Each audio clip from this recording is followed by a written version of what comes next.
खूप जणांचा हा प्रश्न असतो की थंडीत बॅटर फुगतच नाही, आंबोळी नीट येतच नाही, कडक होते किंवा जाळी पकडतच नाही.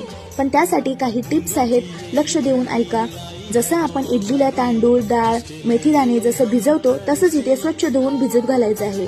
आणि वाटताना आपण इथे एक काळजी घ्यायची आहे की जे हे आपण पाणी भिजू घातलेलं असतं हेच पाणी इथे वापरायचं आहे.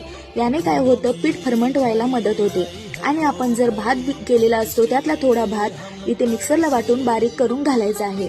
आणि तवा इथे आधीच गरम करून घ्यायचा आणि त्यावरती हा टोप रात्रभर ठेवून द्यायचा आहे. त्याच्याने काय होतं, गरम हीट लागून त्याला पीठ एकदम व्यवस्थित फुगून येतं. आता या चवीपुरते मीठ आणि चवीपुरती साखर घालायची आहे.